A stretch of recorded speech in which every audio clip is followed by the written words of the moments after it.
Israel ने तय कर दी है हमास के आतंकवादी मुसलमानों की आखिरी तारीख। हमास ने 5000 से भी ज्यादा रॉकेट इजराइल के ऊपर दाग दिए हैं, जिससे 1000 से भी ज्यादा जूइश लोगों की जान गई है, जिसमें 9 अमेरिकन भी शामिल हैं। 6 अरब देश थे जो कि अकेले इजराइल के खिलाफ लड़ रहे थे, लेकिन इजराइल ने इनको इतना मारा था कि आज भी ये लोग इस चीज से खौफ खाते हैं। अलीगंज यूनिवर्सिटी के कुछ मुस्लिम स्टूडेंट हैं जो कि इस बात पर प्रोटेस्ट कर रहे हैं कि सारे देशों को मिलकर हमास का सपोर्ट करना चाहिए। मतलब जब तुम अपने ही देश के नहीं हुए तो दूसरे के क्या होगे। Let's talk about what's happening in Israel and Gaza.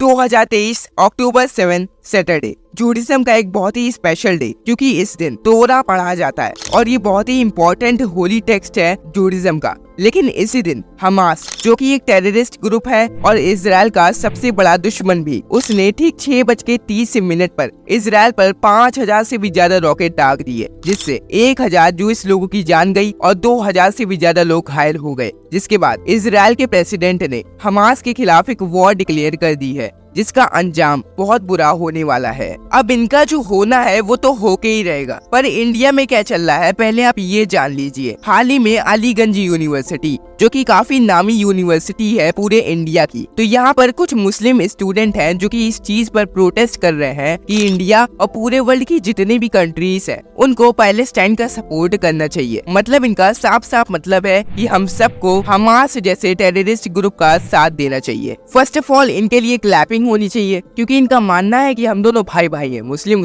भाई भाई हैं, तो हमें उनकी मदद करनी चाहिए। अब ऐसे तो कल को अगर पाकिस्तान ने इंडिया के ऊपर हमला कर दिया तो आप तो एक हो जाओगे, मुस्लिम भाई भाई, और आप इंडिया के ही लोगों को मारना चालू कर दोगे। मतलब जब तुम अपने ही देश के नहीं हुए तो दूसरे के क्या होगे। और मैं ऐसा क्यों कह रहा हूँ ये आपको आगे पता चल जाएगा। दरअसल क्या आपको पता है, ये जो जितनी भी मुस्लिम कंट्रीज है, इनमें जब कोई वॉर होती है तो यहाँ के रेफ्यूजीज हमेशा यूरोप की तरफ क्यों भागते हैं? क्योंकि यूके, फ्रांस, यूएसए ये वो देश है जो कि इन रेफ्यूजीज को अपने देश में एक्सेप्ट करते हैं। और आज फ्रांस में जो दंगे होते हैं वो इनका सबसे बड़ा कारण है। और ये मैं नहीं कह रहा हूँ, ये पोलैंड के प्रेसिडेंट कह रहे हैं। और जो अफगानिस्तान वॉर हुई थी तो यहाँ के जो रेफ्यूजीज थे उनको ईरान, पाकिस्तान, जी हाँ पाकिस्तान, जो कि आज खुद अधमरी हालत में है, उसने भी इन सबको एक्सेप्ट अपने देश में किया था। साथ ही यूके, यूएस, फ्रांस, इंडिया जैसे कई देशों ने इन्हें एक्सेप्ट किया था। लेकिन यहाँ पे सऊदी अरेबिया का नाम आपको नहीं मिलेगा।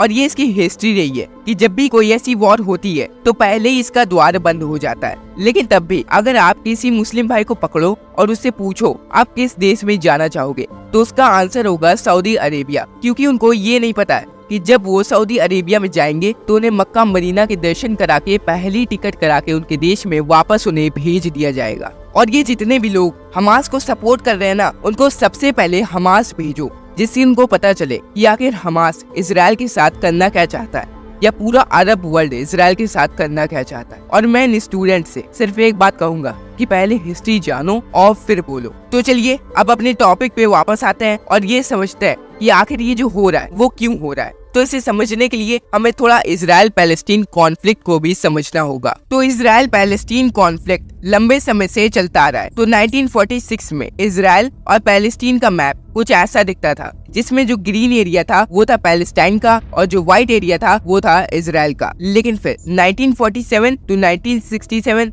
टू 2023 में ये कुछ ऐसा हो गया, जिसके पीछे का रीजन है अरब कंट्रीज का लालच। दरअसल जो इजराइल है वो एक जूस लोगों का देश है और ये चारों तरफ से अरब कंट्रीज से घिरा हुआ है, और ये चाहते थे कि 1% भी लैंड एरिया जूस लोगों को ना दिया जाए, जिसके लिए ये बहुत सारी वॉरें करते हैं, जैसे 1946 वॉर, 1947 वॉर और 1967 वॉर, जिसमें हर बार इजराइल अपने लैंड एरिया को लगातार इंक्रीज करता रहता है। लेकिन फिर 1973 में योम किपुर वॉर एक ऐसी वॉर होती है जिसमें पूरा अरब वर्ल्ड इजराइल के खिलाफ होता है। दरअसल 1967 में द 6 डे वॉर में इजराइल ने इजिप्ट, सीरिया और जॉर्डन के कुछ बड़े हिस्सों को कब्जा लिया था। तो इसे वापस से छुड़ाने के लिए 6 अक्टूबर 1973 में रमजान के 10वें दिन पर इजराइल के योम किपुर पर हमला होता है सरप्राइजिंगली, जिसके लिए इजराइल बिल्कुल भी तैयार नहीं होता है। लेकिन यूएस की वजह से पहले तो उसे वेपन्स की मदद मिलती है जिससे वो वापस से रिकवर हो पाता है और वो काउंटर अटैक करना चालू कर देता है और अब वापस से इजराइल फ्रंट फुट पर आ रहा था। तो इजिप्ट के साथ साथ पूरे अरब वर्ल्ड के छक्के छूट रहे थे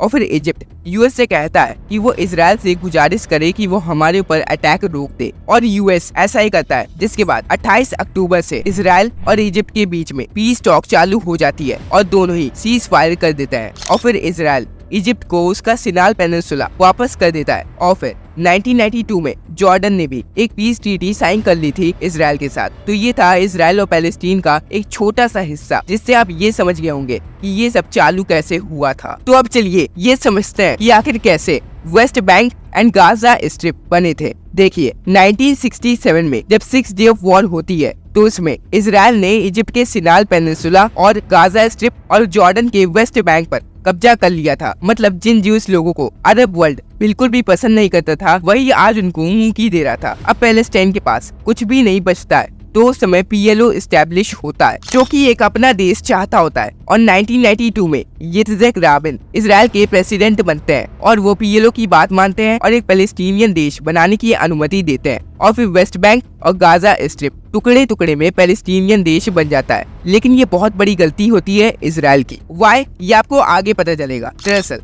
साल 1995 में राबिन को मार दिया जाता है क्योंकि उन्होंने पैलेस्टीनियंस को उनका खुद का देश बनाने की जगह दी थी। साल 1987 में हमास ग्रुप बनता है जो गाजा स्ट्रिप को कब्जा लेता है और ये कहता है कि अब हम जूइश लोगों को मारेंगे और इसराइल को एक पूरा पैलेस्टीनियन देश बनाएंगे। और पीएलओ भी अपने रंग बदल देता है और वो भी इस बात को न्यूट्रल लेकर फेवर करता है। लो पता चल गया इसलिए ये इजराइल की सबसे बड़ी गलती थी। तो चलिए अब ये समझते हैं कि आखिर क्यों हमास इजराइल के अगेंस्ट फाइट कर रहा है। देखिए हमास के इजराइल के अगेंस्ट होने के मेनली 2 रीजन है। फर्स्ट रीजन है लैंड एरिया, जिसके बारे में मैंने आपको पहले क्लियर कर दिया है कि कैसे हमास पूरे इजराइल को एक पैलेस्टीनियन देश बनाना चाहता है और इसीलिए वो हमेशा से इजराइल के ऊपर हमला करता रहता है। और सेकंड रीजन है टेम्पल माउंट एंड इन अरबी दैट कॉल्ड हरम अल शरीफ और ये जेरूसलम में सिचुएटेड है और इसकी एग्जिस्टेंस इतनी इम्पोर्टेंट है कि जो जीसस क्राइस्ट थे उनका जन्म जूइश फैमिली में हुआ था, लेकिन उन्होंने नॉलेज किसकी ली थी? क्रिश्चियनिटी की, जिसकी वजह से जूइश लोगों ने उन्हें जेरूसलम में ये क्रॉस के साइन पर लटका कर मार दिया था। जिसके बाद रोमन एम्पायर के किंग कॉन्स्टेंटाइन द ग्रेट ने यहाँ पर एक चर्च ऑफ द होली सेपुल्क्र बनवाया था और 1047 BC में किंगडम ऑफ इजराइल को किंग सोलोमन रूल करते थे और इन्होंने जेरूसलम में ही एक टेम्पल बनवाया था दैट कॉल्ड टेम्पल माउंट और 586 BC में जब यहाँ पे बेबीलोनियन आते हैं तो वो इसे तोड़ देते हैं और फिर जब यहाँ पे पर्शियन आते हैं तो इसे वापस से बनवाते हैं, जिसके बाद इसका नाम पड़ जाता है सेकंड टेम्पल। और फिर जब यहाँ पे रोमन आते हैं तो वो इसे वापस से तोड़ देते हैं और फिर इसकी सिर्फ एक दीवार बचती है और ये बहुत ही इंपॉर्टेंट प्लेस है जूइश लोगों का। अब ये जो पूरा टेम्पल माउंट है वो एक 3 बड़े रिलीजन का धार्मिक स्थल है। पहला टोम ऑफ द रॉक, दूसरा अल-अक्सा मस्जिद और तीसरा वेस्टर्न वॉल। अब ये जो पूरा एरिया है वो इजराइल ने अपने अंडर में कर रखा है तो यहाँ पर मुसलमानों को काफी बुरी तरीके से ट्रीट किया जाता है, लेकिन ये लोग भी कुछ कम नहीं है। अब इनके पास गन्स और वेपन्स तो है नहीं तो ये लोग पथराव करना चालू कर देते हैं। अब ये सब चीजें जब यूएनओ के पास जाती है तो वो कहता है कि 51% एरिया इजराइल को दे दो और 49% एरिया फिलिस्तीन को दे दो। और अब बहुत से प्रूफ ऐसे मिले हैं जो बताते हैं कि जहाँ पर पहले चर्च ऑफ द होली सेपुल्क्र हुआ करता था वहीं पर उसे तोड़कर डोम ऑफ द रॉक बनाया गया है और इसीलिए ये इतना कंट्रोवर्शियल प्लेस है। क्रिश्चियन, जूइश और मुस्लिम एक दूसरे से इसके लिए लड़ते ही रहते हैं और ये थे 2 मेनली रीजन जिसकी वजह से हमास इजराइल के ऊपर अटैक करता रहता है। लेकिन यहाँ पे सवाल आता है कि जो हमास ग्रुप है इसके पास हथियार आ कहाँ से रहे, क्योंकि जो गाजा स्ट्रिप है वो चारों तरफ से घिरा हुआ है, क्योंकि इसके पीछे है मेडिटेरियन सी, इसके बगल में है इजिप्ट और इसके आगे है इजराइल। तो अनुमान ये लगाया जा रहा है कि जो वेपन्स है वो इजिप्ट से आ रहे हैं जो कि ईरान दे रहा है। जी हाँ, ईरान, जिसको अरब देश पूछते तक नहीं है, वो इस हमास ग्रुप को खुल्लम खुल्ला सपोर्ट कर रहा है और इसमें चाइना का भी नाम आ रहा है और रशिया का भी नाम आ रहा है, जिसका रीजन ये निकल के आ रहा है कि जो रशिया और यूक्रेन वॉर में अमेरिका ने रशिया के ऊपर सेक्शन लगाए थे उससे यूक्रेन को काफी ज्यादा मदद मिल रही है। तो रशिया ने यूएस को इस वॉर में डाइवर्ट कर दिया है और अब वो अपनी वॉर जीत सकता है, ऐसा बताया जा रहा है। अब अगर देखा जाए तो हमास के साथ ईरान, हूती जैसे दुनिया में जितने भी बड़े आतंकवादी संगठन है वो हमास के साथ खड़े हो चुके हैं और पैलेस्टाइन के साथ पूरा अरब वर्ल्ड है और वहीं पर इजराइल के साथ अमेरिका है। और अमेरिका ने तो अपने एयरक्राफ्ट कैरियर्स और अपने वेपन्स को इजराइल की तरफ भेज दिया है और अमेरिका ने तो इजराइल से ये तक कह दिया है कि तुम हमास को मारो, हम खड़े हैं, तुम्हारे बीच में कोई भी नहीं आएगा। और इंडिया, यूके, फ्रांस जैसे कई देश इजराइल के साथ खड़े हो चुके हैं। अब अगर इन दोनों के वेपन्स के बारे में बात करें तो इजराइल के पास दुनिया का सबसे पावरफुल डिफेंस सिस्टम है, दैट्स कॉल्ड आयरन डोम। और इसके वेपन्स पूरी दुनिया के चुनिंदा सबसे पावरफुल वेपन्स हैं और ये लोग टेक्नोलॉजी के मामले में भी काफी आगे है और इसकी डिफेंस फोर्स टॉप 20 की लिस्ट में आती है। अब ये जो वेस्ट बैंक है जिसको पीए चलाता है, इनके पास से सिर्फ ईंटें और पत्थर और इससे इजराइल को हराना एक मजाक लगता है, जिसके लिए ये लोग हमेशा प्रोटेस्ट करते रहते हैं। अब जो हमास है वो कहता है कि हम करेंगे इजराइल के साथ जंग। तो ये लोग जब भी हमला करते हैं तो ये लोग अनगाइडेड सॉलिड प्रोपेलेंट रॉकेट का यूज करते हैं और ऐसा नहीं है कि ये लोग 1-2 मिसाइल लॉन्च करते हैं, बल्कि एक बार में सीधा 200-300 और अब की बात तो सीधा 5000, जिससे आयरन डोम सिस्टम भी थोड़ा कंफ्यूज हो जाता है। हालांकि इसने काफी मिसाइलों को तबाह कर दिया था, लेकिन तब भी कुछ मिसाइलें इजराइल के शहरों पर गिर जाती हैं। अब अगर देखा जाए तो इजराइल इस हमास ग्रुप, पैलेस्टाइन और पूरे अरब वर्ल्ड से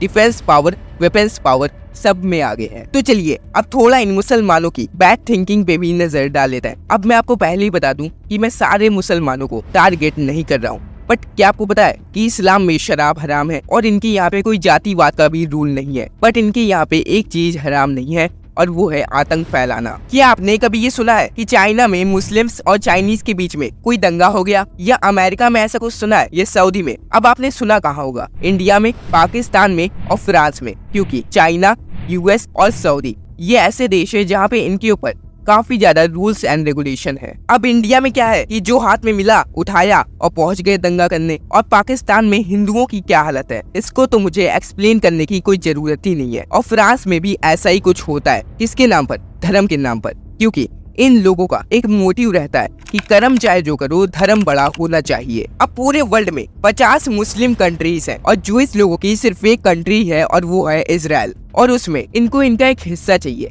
किस बात का हिस्सा? अभी अगर रशिया यूक्रेन को हरा दे तो क्या यूक्रेन रशिया का हिस्सा नहीं हो जाएगा? अब ऐसे ही इजराइल ने पूरे अरब वर्ल्ड को हराने के बाद पैलेस्टाइन को अपने कब्जे में किया था, लेकिन तब भी उसने तुम्हें रहने की जगह दी थी, लेकिन तब भी आज आप उसी के खिलाफ प्रोटेस्ट कर रहे हो, उसके ऊपर हमला कर रहे हो। That is not good.